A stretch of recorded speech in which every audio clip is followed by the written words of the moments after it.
Cool. So welcome to episode 4 of Humans of Rocks, and today we have the one and only Mr. Jeremy McConnell. Hello guys, how are you? Ready and raring to go. We're going to be training together. We are down at the Shark Tank Hyrox facility in Newmarket. Owner Ben is currently doing, and we're going to put the Just Giving link below in the description. He's currently doing 31 Hyroxes in 31 days for charity, so an incredible feat. So by the time this video goes out, he should be on the sort of 20, so we'll see how he gets on with that. So yeah, we'll do, if you feel like donating, feel like joining the page, we'll link all that kind of stuff below. We're going to do a workout. What we got planned today, mate? Yeah, so something fun, chilled. We're going to do a Mikos triangle. Yeah. Probably 3 of your favourite elements. We're going to do the ski, the row and the bike. Yeah. I saw your FTP score yesterday. We won't talk too much about it. Oh, Kermit the Frog. But yeah, something right, good. You're going for 22 cows? Yeah, I'm going to go 22, yeah. I'm going to aim for 18 and I'll see if we can progress from there. So we're going to give that a go. Then we're going to jump, have a little chat with Jez about Hyrox, maybe dive into some stuff that happened at World Champs, see what goes on from there, all right? How in Poznan? The month after, so. So 1750. The month after. So yeah, that's probably trying to break into the league with Alan. Big shark in. Well done, everybody. You're still my boy. Yeah. But for doubles, I just think you need that bit of power. Yeah, you probably need one better runner, one more powerful one, I guess, don't you?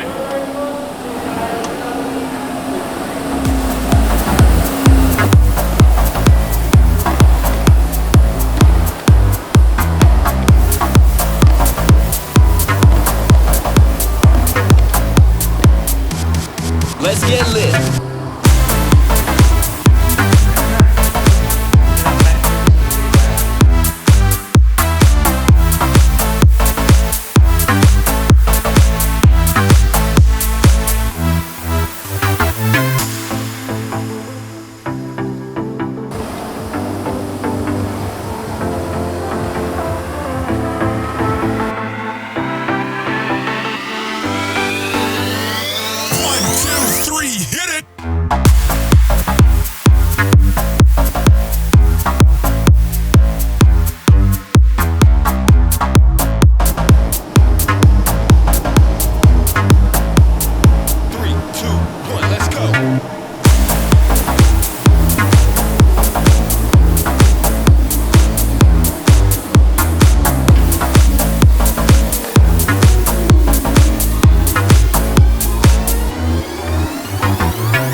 So, workout complete, Miko triangle. I ended up doing 18 for 6 rounds, 19 for 2 rounds, and 20 for 2 rounds. Big Jez did 22. Jez, you want to run through the workout, what it is, just for people who don't know?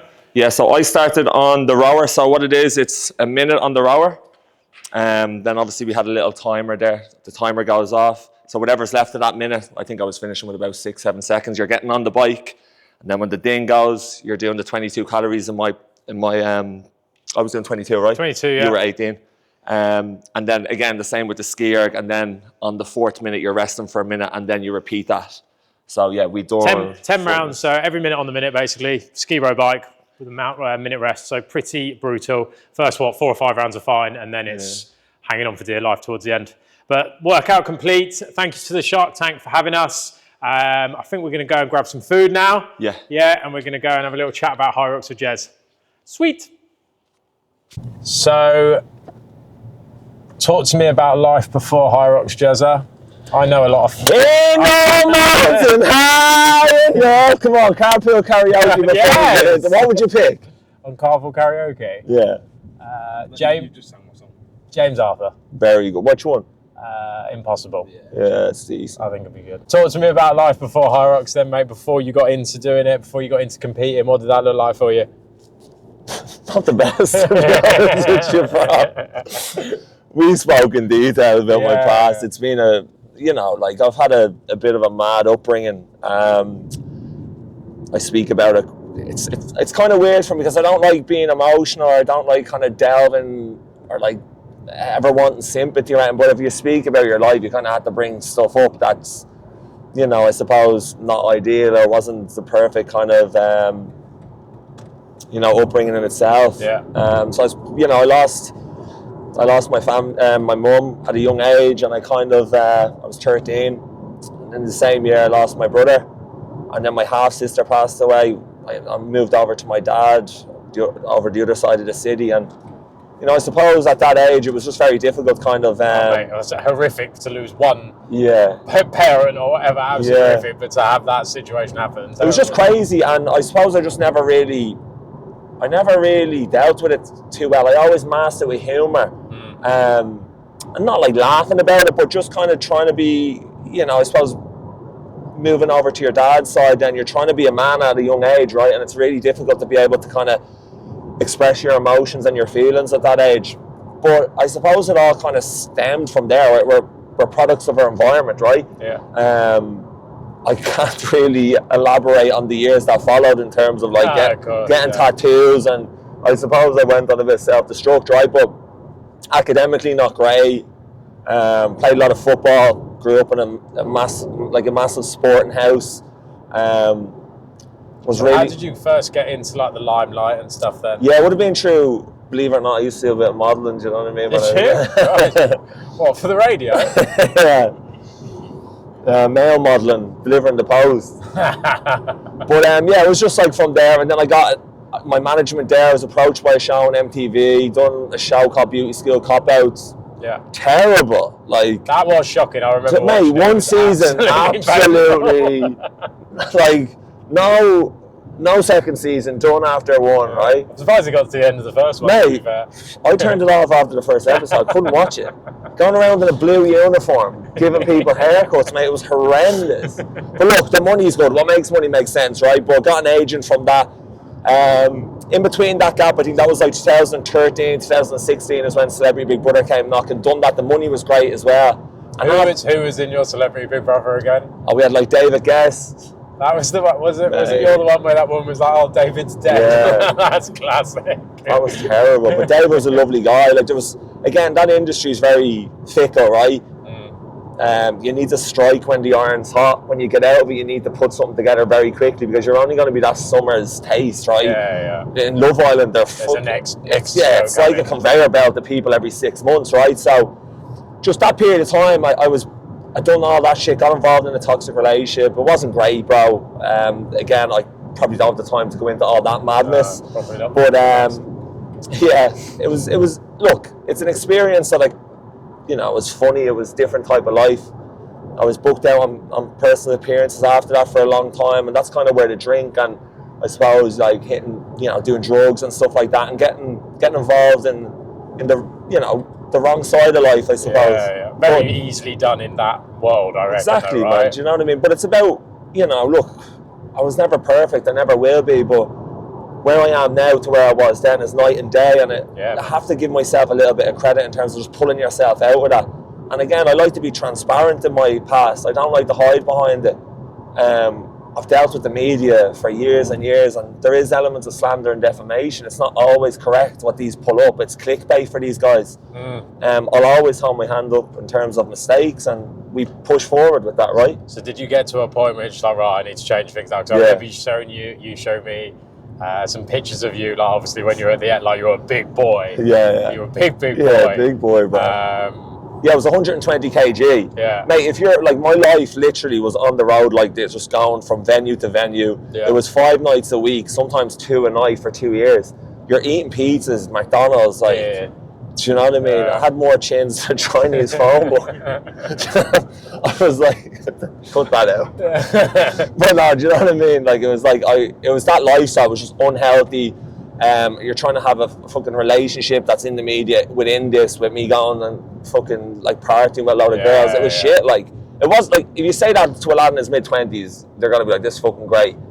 But I suppose what followed with the media and shit was terrible. But anyway, look, I looked for external validation.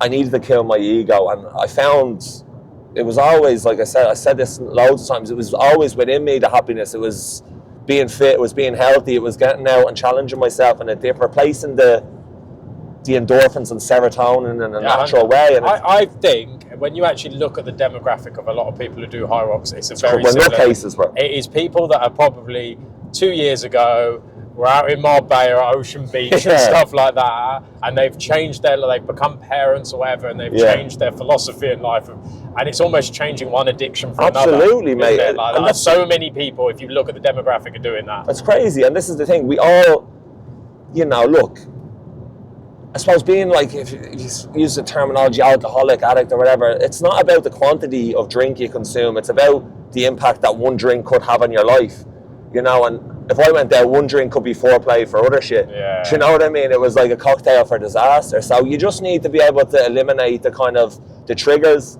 Like some of my mates that I love dearly, they understand that it has to end. Like, but I'm like that with my mates. As if it was just like, I can see you once every 6 months. On Skype. The Skype's still going. Absolute best. And you're a dad, you got a little girl, Storm? Yeah, my little girl's, again, a huge reason why, it's, I suppose we need a reason, right? The purpose, she's your purpose, right? Your purpose, man, why you want to be successful, why you want to... Yeah, I think it's like, obviously, I kind of have to look at stuff in a very clear way and be like, I can't have Storm, like, growing up and thinking that was her dad, you know what I mean? Like, she needs to see, and she does, she knows who I truly am. The same as my family and my friends always knew who Jeremy truly was. I think people get this perception and idea of somebody when you're in the media. It's like it's like pantomime, right? Like, I knew how to sell shit. Like, play to it. Yeah, but if it's good press, bad press, or indifferent, it was what I had to do at that time, right? Yeah. And look, my goal is to show my daughter, do you know what I mean, that you can come back from anything, and people in general, you can come back from all the madness in life, do you know what I mean? I'm still crippled with anxiety, fucking depression. That will never go away. Yeah. And that's just that, we need to speak up about that and just be real with it. Like, we live with shit like that. Blokes have it hard, do you know what I mean? Because we don't speak about our feelings. We don't sit around the hairdressers and be open. I'm just a very open person in terms, like, me and you have had some really big fucking conversations, bro. So some of them won't be repeated, but I mean, like, this is the way we need to communicate as men. We need to be open, transparent, and if this story resonates with one person and, 98% or 99% of people think, oh, look at him, this, that, I don't give a fuck. Yeah. Opinions are like arseholes. Everybody has them. Yeah. And for me, if it helps one person, the story, do you know what I mean? Like, get into a gym, associate yourself with people that are doing better than you, that are like-minded. Change is beautiful, bro, and that's the part of life. You need to change, adapt, grow, and progress, Perfect, man. Well, yeah. Thanks so much to Xedurance for supporting us with this series. Make sure you go check out their lactic acid buffer tablets. I've been competing in Hyrox for almost 4 seasons now, and I've been taking this for 2. This massively assists with my recovery, with my training, and also allows me to train longer for harder durations for longer periods of time. So make sure you check out their products, the lactic acid buffer, and much more on the link below.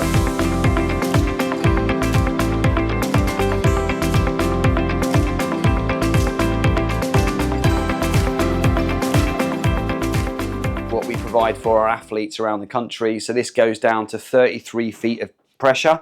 So you're getting that pressure, so it's kind of pushing the oxygen deep into your tissue, enriching the blood plasma. The blood plasma can get into regions that our hemoglobin, which is normally the oxygen carrying, can't get to. So again, it increases that recovery, gets to those kind of dead sore cells and gets them to replenish. So you've got that, you've got the increased stem cells, which everybody kind of needs in order to get that kind of recovery again. So they're giving your body more resources to use to increase performance. And when used regularly, you'll begin to increase your cardiovascular output. So this over time will improve your VO2 max as well. So nice. Needs to be used consecutively to achieve that. But with Anthony, we've seen that his sprints he's sprinted more distance in the Premier League than any other player this year. So that's a contributing factor, would be his use of hyperbarics. When you say use consecutively, like what do you mean, like every day? Yeah, so with hyperbarics, we would suggest for anyone, particularly when they're first starting, to try and as densely pack your sessions as possible. To try and get to 40 to 60 sessions in as consecutive a sequence as you can. Now, this ranges, we would say, with certain people, but that's a general rule. And after that, you can perform, say, maintenance doses. But if you're, say, a performer like Anthony, where the games stack up over the course of the season, you play more games towards the end of the season, you're in more cup competitions, you really want to be increasing your use. So you could start with 3-4 times a week at the beginning of the season. And then as the season progresses, we'd really expect you to be using it a bit more than that if you want to really get that recovery in. Yeah. But yeah, really good piece of kit. Stacks amazingly well with red light. So red light... Pair them together. Yeah, paired together. So I know some of the language I'm using is more technical in some aspects, but this works well with red light because red light is a vasodilator. So it increases the size of the cell. Okay. So that means your oxygen carrying capacity increases if you do that first. So it just makes that more effective. Okay. So that's why around the country, whenever we work with people at the elite level, we want them using both. That's really kind of a fundamental. If you want to improve that performance, we want to see them using both. Okay. Goggles, you can stare directly at it. You're not in danger, even if you didn't have them on. So why would you wear these? Just because it's just comfort levels. Some people, I always have them off, but some people just at first. So when you're good to go, you can put them on. You press start. This will start beaming, and then just you lay with your head this end and just pull it down, sort of from the inside. If you pull it down, to hear it close. There you go.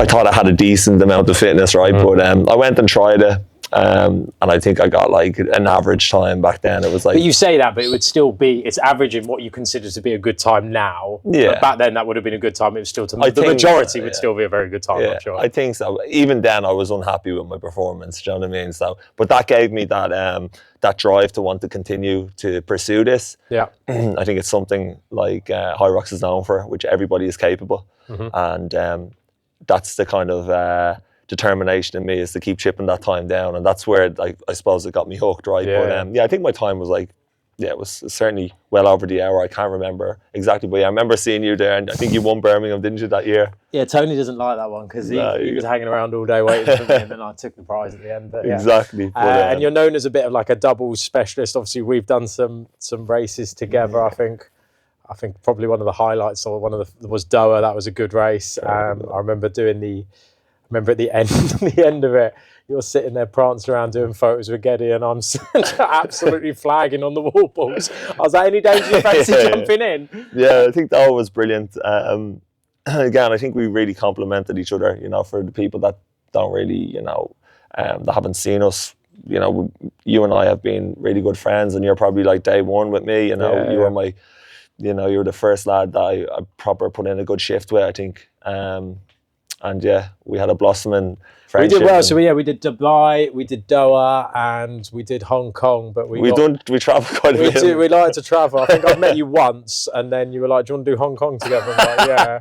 Next thing I know, I turned up at your room, and you'd been out there for a day, and then we were doing sightseeing, and it became a bit of a bromance. But yeah, it was brilliant. It was good fun. Hong Kong, we got beaten, didn't we? We did. But I'm still not over that one. Yeah, that was a sore one, bro. Yeah, but, definitely. Again, and then you've done a lot of mixed doubles as well. I mean, I've given you a lot of stick for that. Yeah, exactly. Look, I think the running joke is more doubles than Luke Littler, right? It's more doubles than Michael Barrymore.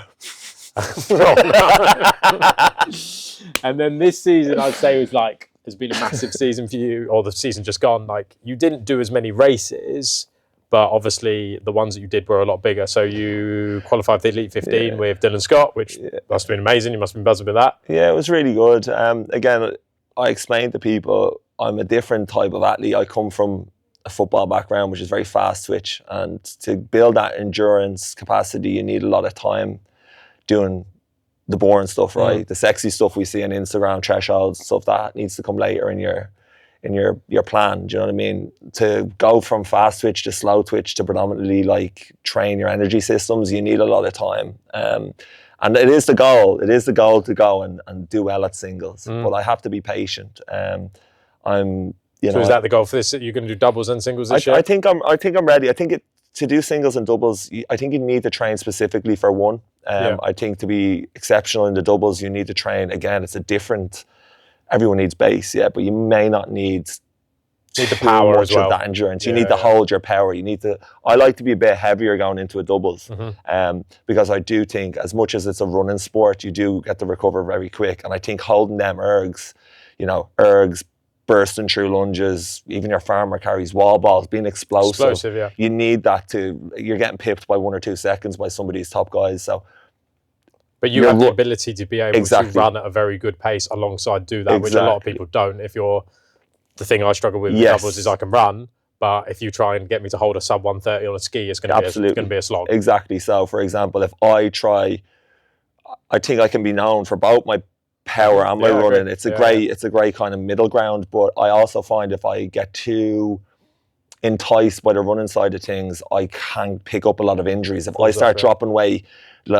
I ran in the Worlds at 96 kg, which people be like, geez, I think that is one of the heaviest athletes out there, Whereas my running is really on point if I'm about 88 to 90, and I can fluctuate by that 10 kg. If you're doing 60, 80, 100k a week at 96 kilos, the load on your joints is going to be through the roof. So it's a different ball game to someone of my size doing it, because there's not as much impact. Exactly. So you've got to be really smart with it. Exactly. And then that's when you bring in the bike and all that kind of stuff. Right? The way I like to look at things is it's time under tension. I think when you're doing zone 2 and you're building that mitochondria, you'll only build it up in the muscles you're using. Do you know what I mean? So I think it's important to also sit at a zone 2 level on a ski, on a row, because they're the muscles that you need. You may not need them as much as the running, but I still think if you're training your energy system on the bike and then you integrate your running to maybe like 40, 50, 60, you're still, you're meeting everything and you're merging it, right? And then you can obviously move from that then into your threshold, to your anaerobic stuff. But I think I spent way too much running. I was hitting 100k a week, and again, I was stagnant at that. I was in my head, I was like, everyone's running about 100k. I remember you messaging me about saying, how much are you running? Exactly. And I was like, you were like 60 or something. Yeah. Like, I'm at 100. I was like, and that's borderline marathon training, right? If you're just solely running, fine. But I think it's wild. Like, fair play that people can do it, but to do that alongside, to do all the other things, to do the strength training, the work on the ergs, obviously the mixed modality work with the Hyrox stuff as well. It's a lot. It's unattainable. And again, I think you need progressive overload as well. You can't just stay at 100k. Do you know what I mean? You need to build up. If you're going to do that, you need to build up. Exactly. Otherwise, you're hitting a plateau, and that's certainly where I felt. I came from. Speaking about the Worlds, I didn't have my best performance because I was carrying an injury after MDS. I don't like to make excuses, but look, it was what it was. I got the MRI results. So you did. So swing back. So about 4 or 5 weeks before Worlds, you did what? You did. Yeah. So in March, I done Marathon des Sables, which was 250k in a week in the Sahara Desert. Brutal. Me being just a nut. I remember when you went, I was like, you sure? Yeah. You know what I'm like when I said I was booking Kilimanjaro. You said for a year you wanted to do it, didn't you? Yeah. Like, I booked things just spontaneously. I'd done Kilimanjaro like a week before, and I just went and done it. They're building McDonald's on the top of Kilimanjaro. It's not the hardest climb, you know what I mean? But it's like, I like to just be spontaneous and things, I think, So did you do the injury there?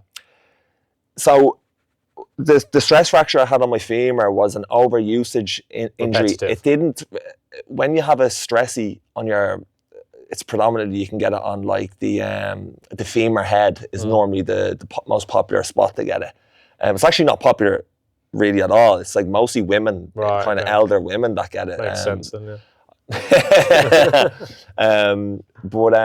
I was nothing really popped at the time. It wasn't like an injury. I woke up and I was kind of like, it was well after MDS, but the physio and the MRI specialist was like, it will just gradually happen. It was just my running was affected by it, and I was still pushing through the pain, and he just said 12 weeks rest you need. But like I said, I got to the Worlds, I needed to go over there and do it, so I was just whacked up on pain medication, and I just got through it. But yeah, it was sad. It was a bad Worlds for me. Do you know what I mean? Got to what you wanted to get to, but weren't able to put the performance. Exactly. So I needed to really just enjoy the spectacle of it, because it was my first time at that level. But oh mate, I saw you walking around in your Irish relay kit about 3 days before the event even happened. I had to try it on, bro. Doing all the media, he was loving life. I had to try on the leotard, mate. What did you think of the outfit? I think we're going to have to talk about Worlds. All right, let's go. Let's talk about it. It's a relay. What's your version of events? Yeah, the version of events was, you know... Cut him up 6 times. No, never. Never. You know what I'm like when I race, bro.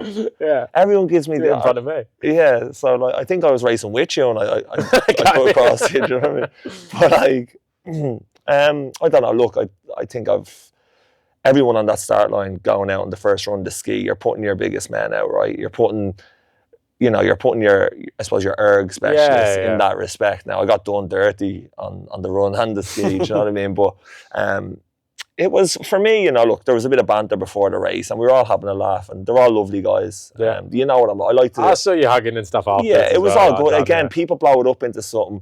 What happens on the track stays on the track. But like, Hunter loves the banter. You know, I love the banter. You both take it as much as you can give it, right? Exactly. And I think people need to, you know, I say, like, Hunter's not bothered. Like, Hunter's at home counting his money. You know, I'm laughing about a situation. People are saying, you know, this, that, and the other. Like, the way I saw it was I went out, you know, I think people are saying that, like, what's the analogy people were using? Rubbing is racing. So what I felt I'd done was, you know, I technically made a move into the inside lane to take the quickest. Yeah. I didn't look at someone. I don't need to, like, do you know what I mean? I'm a quick guy. I don't need to, like, cut someone up so they have a disadvantage.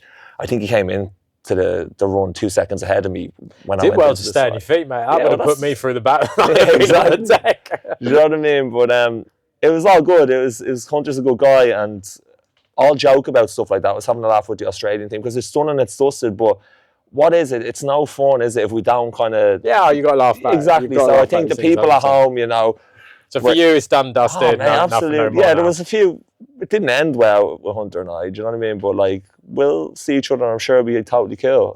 Look, we're representing our country and we work hard for this sport. We all do. And do you know what I mean? The people, whether they're working a 9 to 5 and they're making training work, or, you know, our levels probably we're training a bit higher than others, but we're all breaking our bollocks, do you know what I mean, to get out there and give the best we can.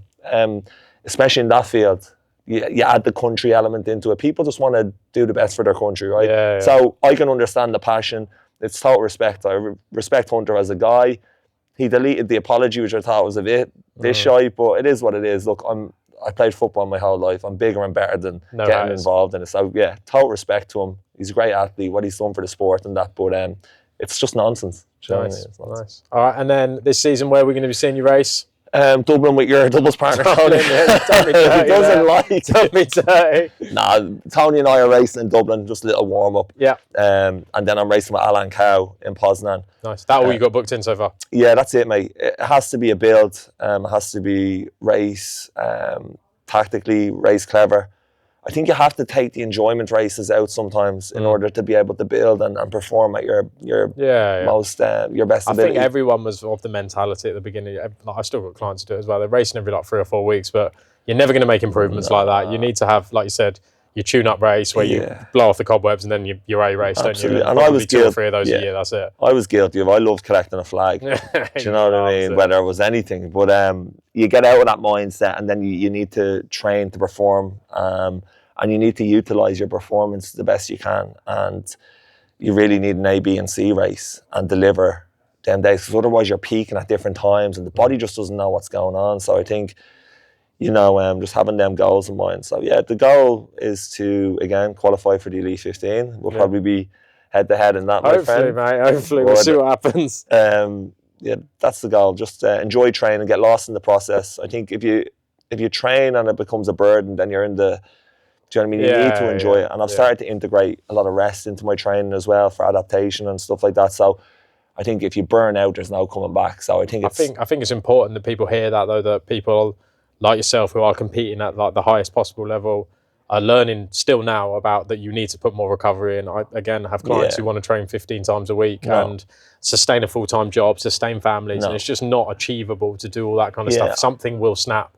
So obviously you had the injury from the stress fracture, like it will happen to everyone eventually. So recovery, rest, this kind of stuff that we've been doing today is key. Yeah, and I think, you know, social media, get off it. Do you know what I mean? Like, comparison. You said about it before, didn't you? Comparing yourself to what other guys are doing. Even now, like you're like, am I doing enough? Exactly. Comparison's the thief of all joy. And I think you look at people and you're like, he's hitting 20 hours, he's hitting 25 hours. What do I have to do to better that? Yeah. like, how do you get better if everyone's where at the does it same? stop? Where does it stop? Yeah. But that's where you need to be diligent. You're going to get better if you take the rest day. You let your body if recover. my business and stuff wasn't associated with social media, I would probably take myself off it, because I'm exactly the same. Just like on a Sunday, I'll be sat there. Oh, being long like, run, having a rest day, long like run. Someone's just gone and done like 30, 40K. I'm like, oh God. Yeah, and even now you think in your Yeah. head, oh, if they're doing that, maybe I should be doing that. Absolutely, and I think I'm the same. I took all the people I was following off, and it's not like, it's never a dig or anything. It's just like, I've had enough. Don't want to see it. Yeah. Do you know what I mean? And it's not that, because like I'm guilty of it myself. If I have a good day on the track, You put it up. yeah, you look for that gratification. You look for that. Like, we're all human beings at the end of the day. We're all trying really hard to reach a goal, and if we hit splits that are really good, You want that praise. It's like a kudos on Strava and stuff, isn't it? Exactly. Yeah. But Same again, thing. I think we spoke about social media a lot, like, and you were like, I think even you woke me up to like just being real and authentic with social media, and I've tried that, like, from talking to you before. It's like, just be real with it. Do you know what I mean? If you have a shit post and it hits like a shitty number, just leave it up there. It doesn't matter. Like, what is it in reality? But don't compare yourself to people. Just stick to your coach. Stay with your coach. Don't chop and change because someone else is getting it. It takes time to adapt. And the thing is, like, it really takes years. It's like, it's decades, not days. And it really does, like, it takes a lot of work to get that improvement. It's brick by brick. And that's where it's like, if you can keep showing up with an RP of 6, 7, 8 a day and keep chipping away at this. Consistency. Exactly. Consistency wins in this game. And, you know, managing yourself. There's no fast answers. So look after your body, go again. And, you know, I think one person I always look at who speaks a lot of sense in it is Ollie Russell. He's very educated with the way he trains, and I think he encourages a lot of Barks people like around. a dog when he's running down the track. I know what you mean. Yeah, it makes sort of sense. Yeah. He's a good guy to listen to in terms of that. But just enjoy the process as well. Yeah, man. Perfect. I think what we finished up there was perfect. I think that's a wrap for episode 4. Thank you very much, Jezza. My man, love you, bro. Appreciate it. And we'll catch you on the next one.